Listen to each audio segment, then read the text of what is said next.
আইপিএলের নিলাম থেকে মুস্তাফিজুর রহমানকে পাওয়ার জন্য তিনটা ফ্র্যাঞ্চাইজি কেন এরকম মরিয়া হয়ে উঠবে? আজকে আইএল টি-20 ম্যাচ দেখেছেন? এই মুস্তাফিজের জন্যই তারা মরিয়া হয়ে উঠেছিল।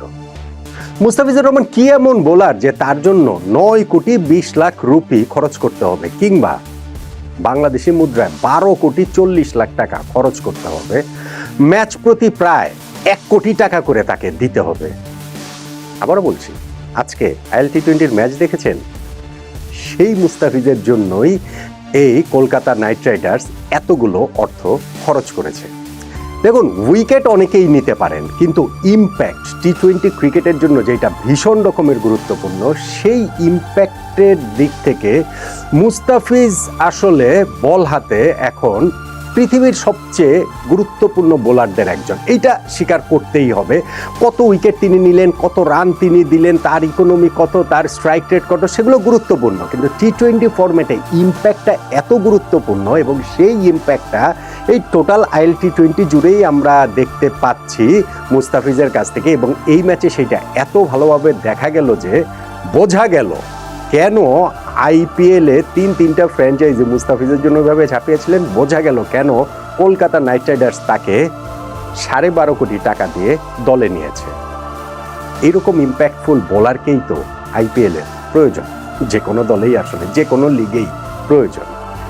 মুস্তাফিজ এই আইএল টি-20তে 7টা ম্যাচ খেলেছেন, এখন পর্যন্ত 14টা উইকেট নিয়েছেন। হাইয়েস্ট উইকেট টেকারের তালিকায় তিনি 2 নম্বরে রয়েছেন। এগুলা গুরুত্বপূর্ণ স্ট্যাট, কিন্তু আমার কাছে সবচেয়ে গুরুত্বপূর্ণ স্ট্যাট, আমার কাছে না, এটা সবার কাছেই আসলে হওয়ার কথা, ইম্প্যাক্ট। আমরা দেখেছি যে কয়েকদিন আগে সাকিব আল হাসানের দলের সঙ্গে যখন মুস্তাফিজের দলের খেলা হয়েছিল, সেইখানেও তিনি ওই শেষ দিকে গিয়ে 1 ওভারে 3টা উইকেট তুলে নিয়েছিলেন।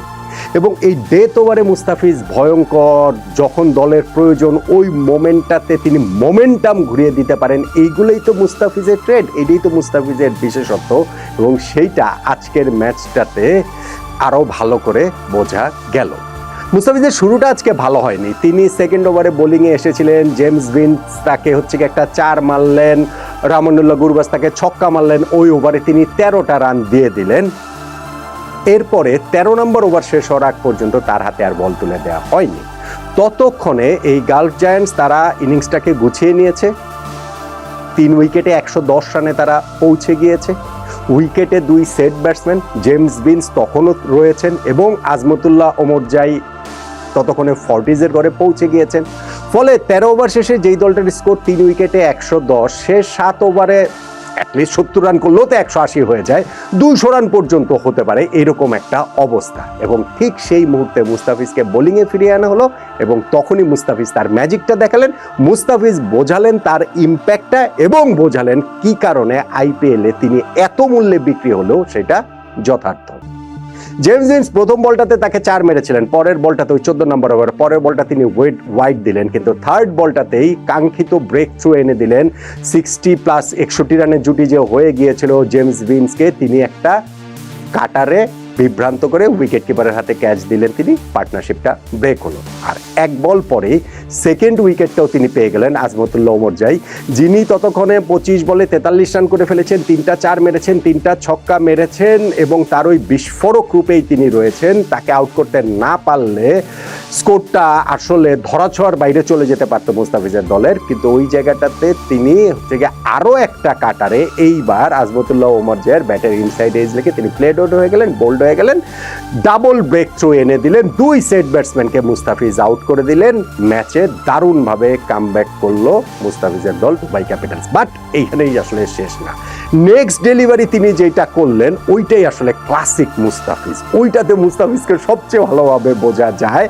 লেগ স্ট্যাম্পের বাইরে বল পিচ করেছে, সেইটা অফ স্ট্যাম্পের বেলস তুলে নিয়ে গেছে, ব্যাটসম্যানের আসলে কিছুই করার ছিল না। মুস্তাফিজ তখন অনে হ্যাট্রিক, যদিও তিনি ওভারের লাস্ট বলটা থেকে আর উইকেট তুলে নিতে পারেননি, হ্যাট্রিকটা আর হয়নি। কিন্তু ওই যে 14 নম্বর ওভারটাতে যেইখানটাতে তিনি মাত্র 6 রান দিয়ে 3টা উইকেট তুলে নিলেন, সেইটার ইম্প্যাক্ট অনেক।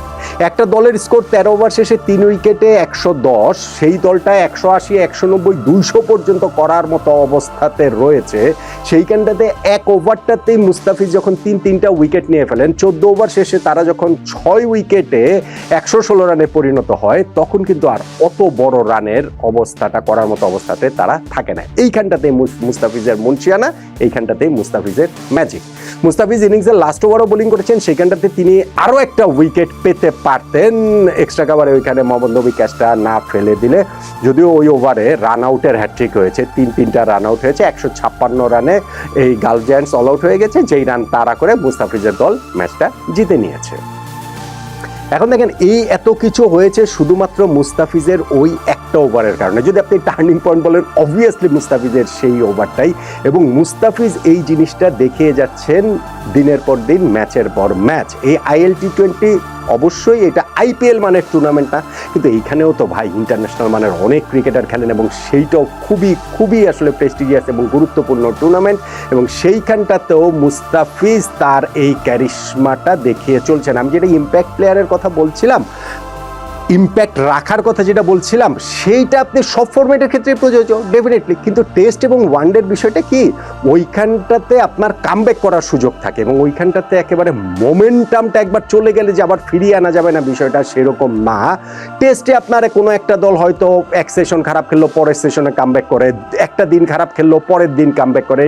ইভেন ওয়ানডে ম্যাচেও যেহেতু ইনিংসটা 50 ওভারের 300 বলের খেলা, সো সেইখানটাতেও অনেক রকম জায়গা থাকে, কিন্তু T20 মাত্র 120 বলের ইনিংস, এবং সেইখানটাতে মোমেন্টামটা ঘুরিয়ে আনাটা, ফিরিয়ে আনাটা, নিজেদের দলের দিকে দেয়াটা, এই ইম্প্যাক্ট রাখাটা আসলে খুব গুরুত্বপূর্ণ। সেটা বোলিংয়েও, যেটা আমি বললাম মুস্তাফিজের এরকম ওভার, ব্যাটিংও আপনি দেখবেন হয়তো কেউ একজন একটা ওভার ব্যাটিংয়েই 20-22 রান নিয়ে পুরো ম্যাচের চেহারাটাই আসলে পাল্টে দিয়েছে। সো T20 ফরম্যাটে ইম্প্যাক্ট প্লেয়ারের, যেই সব ক্রিকেটাররা ইম্প্যাক্ট রাখতে পারেন এই ছোট্ট সময়ের মধ্যে, তাদের গুরুত্ব আসলে অনেক বেশি।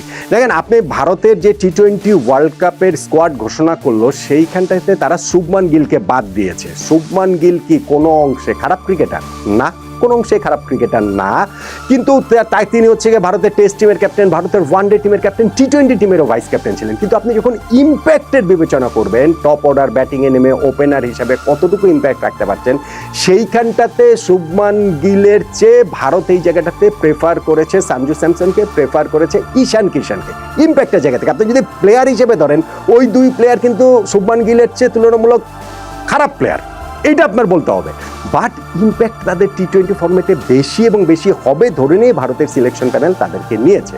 মুস্তাফিজের ক্ষেত্রে বিষয়টা হচ্ছে গিয়ে ওই রকম যে T20 ফরম্যাটে তিনি ইম্প্যাক্ট প্লেয়ার হিসেবে একজন বোলার বল হাতে নিয়ে যেভাবে ইম্প্যাক্ট রাখতে পারেন, স্পেশালি দলের খারাপ সময়, স্পেশালি ধরেন ইনিংসের শেষ দিকে, সেইটার মতো ক্রিকেটার বা বোলার ওয়ার্ল্ড ক্রিকেটে অনেক যে আছে, অনেক যে আছে, ধরেন 10 জন 20 জন 30 জন আছে, বিষয়টা সেরকম না। অবশ্যই কলকাতা নাইট রাইডার্স তাদের 11 কিভাবে সাজাবে, সেখানে মুস্তাফিজ সুযোগ পাবেন কি পাবেন না, মাথিসা পাথিরানা সেইখানটাতে রয়েছেন, 4 জন মাত্র বিদেশি ক্রিকেটার খেলানো হবে। কলকাতা নাইট রাইডার্সের ভারতীয় পেস বোলিং লাইন আপের কোরটা হচ্ছে গিয়ে খুবই স্ট্রং, এগুলো সবই সত্যি। কিন্তু অ্যাট দ্য সেম টাইম মুস্তাফিজের জন্য এই যে 9,20,00,000 রুপি কলকাতা নাইট রাইডার্স খরচ করলো, সেটা শুধু খরচ করেনি, সেইটা পাথিরানার বিকল্প হিসেবেও মুস্তাফিজকে ভাবা হচ্ছে না, যে পাথিরানা না থাকলে, কোনো কারণে ইনজুরিতে না থাকলে, খেলতে না পারলে তাহলেই মুস্তাফিজ খেলবেন। না, এই যে ইম্প্যাক্টটা পাথিরানাও এরকম ইম্প্যাক্ট রাখতে পারেন। কিন্তু আমি বলছি এই যে মুস্তাফিজ ইম্প্যাক্টটা রাখলেন IL T20-তে, যেটা আমরা দেখতে পাচ্ছি এই ম্যাচে দেখলাম, আগের একটা ম্যাচের কথা বললাম, 1 ওভারে 3 উইকেট পেয়েছেন, সেই জন্যই আসলে মুস্তাফিজকে কলকাতা নাইট রাইডার্স নিয়েছে, সেই জন্যই মুস্তাফিজের জন্য 3টা ফ্র্যাঞ্চাইজি নিলামে ঝাঁপিয়েছিল, সেই জন্যই এই কলকাতা নাইট রাইডার্স মুস্তাফিজের জন্য ওই 9,20,00,000 রুপির এই বিশাল অঙ্কের অর্থ খরচ করেছে। এরকম তুমুল ইম্প্যাক্ট রাখা মুস্তাফিজকেই নিশ্চিতভাবেই কলকাতা নাইট রাইডার্স IPL-এ দেখতে চাবে। আর মুস্তাফিজ যেইভাবে আসলে প্রিপারেশনটা নিচ্ছেন, তাতে করে ওই রকম ইম্প্যাক্ট যে তিনি রাখতে পারবেন, সেটা বোধহয় আশা করাই যায়। আর তখন হয়তো এই আলোচনাটার হালে খুব একটা পানি পাবে না যে এত বেশি টাকা দিয়ে মুস্তাফিজকে নেয়ার দরকার কি ছিল।